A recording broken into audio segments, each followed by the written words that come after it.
nikaha huwa ni haramu wakati gani? Hukumu ya mwisho ya nikaha. Nikaha huwa ni haramu pindi unapojua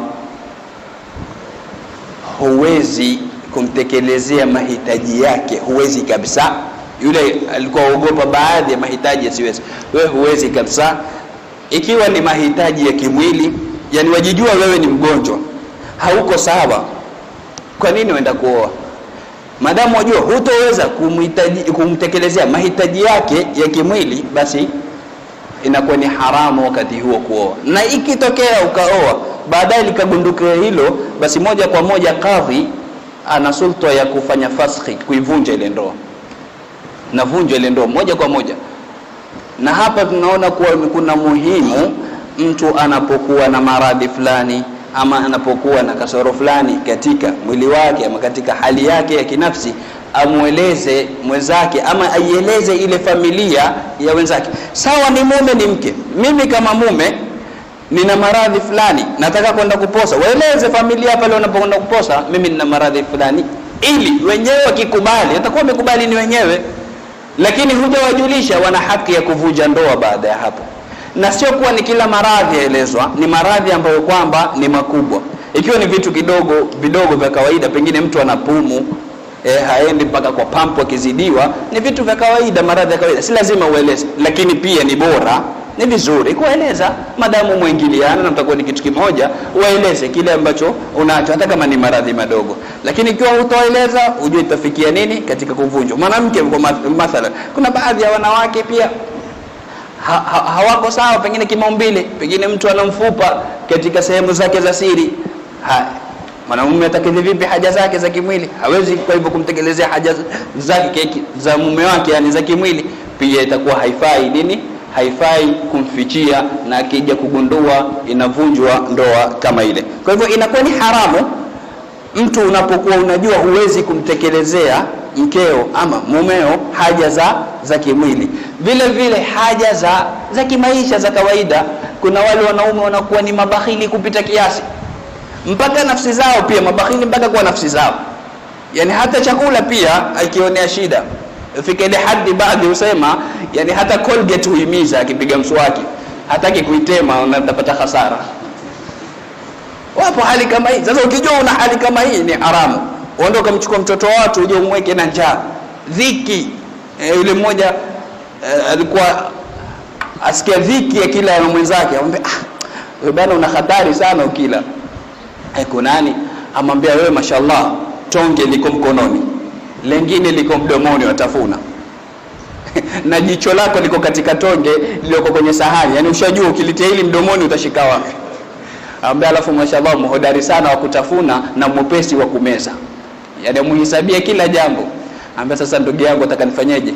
Niswali rakaa 2 kila baina ya tonge na tonge. Nitie tonge moja niswali rakaa 2 ndio nitie tonge la pili. Tutakani kwa hivi. Kwa hivyo ukijua familia yako, mkeo, wanao, hutoweka kwa vizuri, hutoweza kutekelezea mahitaji yao ya nafaka na nini ya kuwalisha, inakuwa ni haramu vile vile. Sio makruh, inakuwa ni haramu. Kwa sababu utakwenda kuweka na dhiki na shida, utawanyima chakula, wengine hawapewi kabisa. Kuna kisa kimoja anasema, kuna bwana mmoja bakhili sana, nyumbani kwake hakuna stima kwanza. Taa hakuna, hataki bili za taa. Chakula si rahisi kupatikana, pengine wale mara moja kwa siku, na mikate mikavu kidogo hata hishibishi. Maji pia taabu, vinywaji havipatikani. Sema siku hiyo mtaani kukafa bwana, wakaenda kuzika. Sasa yule bwana alikuwa na yule bakhili anatoka na mtoto wake mdogo waenda kuzika.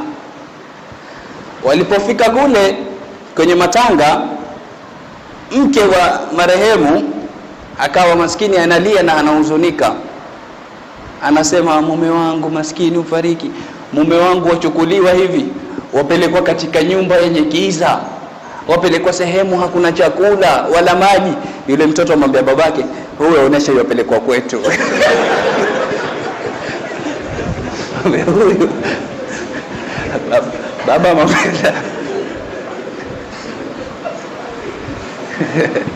mamela huyu onesha pelekwa kwetu. Mtoto mdogo maskini nasikia zile sifa zile kwa nyumbani. Amwambia la mwanangu apelekwe kwetu huyu. Basi yule mtoto akisikia tena yule mwanamke anarejelea yale maneno, hivi mume wangu apelekwa katika nyumba ya giza, maskini hakuna chakula wala maji huko. Mtoto mgeukia babake amwambia wallahi huyu apelekwa kwetu huyu. Ndo hali ya baadhi ya mababa na wake zao na watoto wao.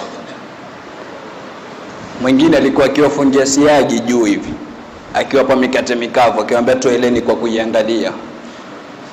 Ile mikate kuleni mikate huku mwatoelea kwa kuiangalia tu ile siagi, hakuna cha kupaka.